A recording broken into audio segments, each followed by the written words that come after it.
मंत्री अनिल राजभर ने सपा मुखिया अखिलेश यादव पर साधा निशाना, बोले सपा उपचुनाव हारने के बाद दे रही है निराशावादी बयान। संभल की घटना बदायूं की घटना जैसी ही घटना है, दोनों घटनाओं में कोई भी फर्क नहीं है। सपा हमेशा ही पुलिस और फोर्स के खिलाफ देती रहती है विवादित बयान और तोड़ती रहती है उनका मनोबल। उत्तर प्रदेश में मुख्यमंत्री योगी आदित्यनाथ की सरकार में कानून का राज स्थापित हुआ है, जिससे ये बौखलाए हुए हैं। कलहर में एक दलित बेटी की हत्या कर दी जाती है क्योंकि वो भारतीय जनता पार्टी को वोट डालने की बात बोल रही थी। पूरे उत्तर प्रदेश में सपा ने उपचुनाव को रक्त रंजिश करने का कार्य किया है। अभी काशी में आपने देखा, वर्षों पुराने विद्यालय की जमीन को वोट की जमीन बता दी गई। जनता के बीच से जो आवाज निकल कर आएगी, सरकार उस पर ध्यान देगी और कानूनी तरीके से उससे निपटा जाएगा। जी, संभल में समाजवादी पार्टी आरोप लगा रही है कि सर्वे टीम के साथ जो लोग नारे लगा रहे थे उन पे कार्रवाई कब होगी, वो लोग भाजपा के थे।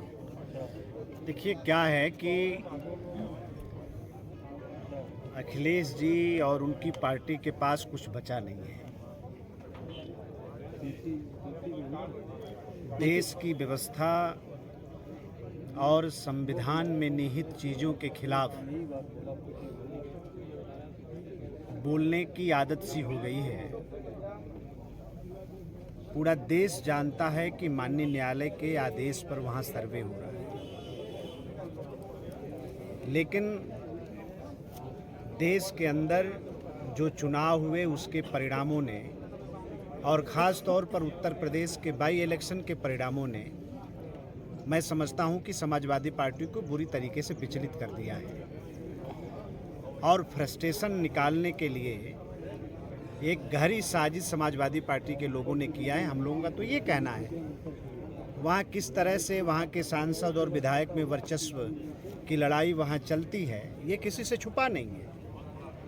और वहाँ एक वर्ग को उकसाकर समाज के खिलाफ खड़ा करना, अपने कौम में, अपने समाज में लीड लेने की एक जो प्रतिद्वंदिता है, एक कंपटीशन है वहाँ के सांसद और विधायक में, उसी का दुष्परिणाम बदायूं की घटना है।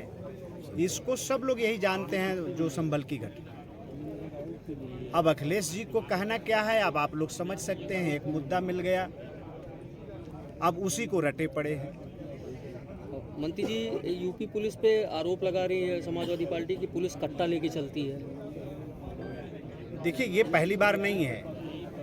चाहे देश की फौज हो, चाहे उत्तर प्रदेश की पुलिस हो, उसके मनोबल को बार बार तोड़ने का प्रयास समाजवादी पार्टी करती रही है।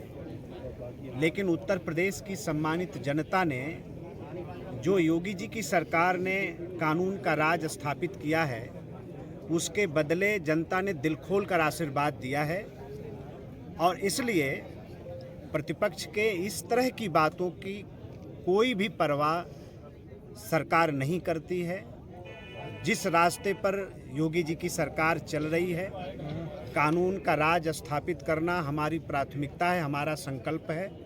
जनता के सहयोग से हम वो पूरा कर रहे हैं। और समाजवादी पार्टी से ना ही कोई सीख लेने की आवश्यकता है और न कोई बात सुनने की आवश्यकता है, क्योंकि उत्तर प्रदेश के विकास से कोई इनका लेना देना नहीं है।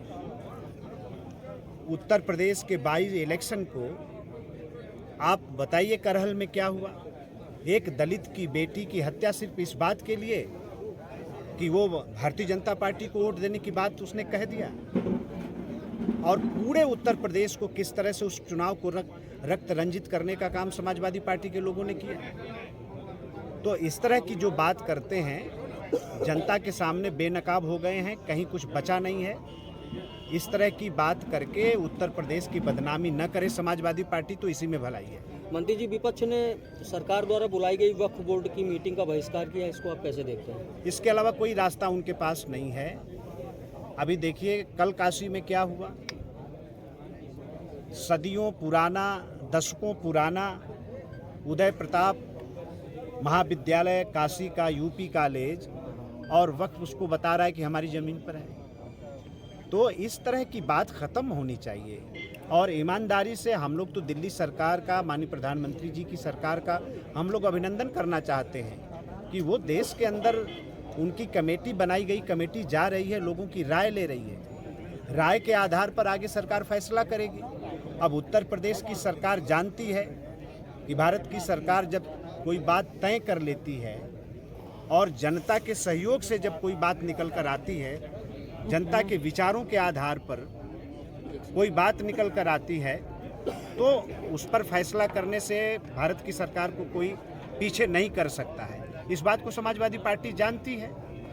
तो कुछ कट्टर वैचारिक लोग हैं जिनकी विचारधारा ही कट्टरता है, उनको प्रसन्न करने के लिए ये वक्फ की जो कमेटी बनाई गई है जगदम्बिका जी के नेतृत्व में, उसका बहिष्कार ये कर रहे हैं। बहुत सस्ती सी और सीधी सी बात है। मंत्री जी, बांग्लादेश में हिंदुओं पर अत्याचार हो रहा है, विपक्ष कह रहा है सरकार चुप्पी साधे हुई है।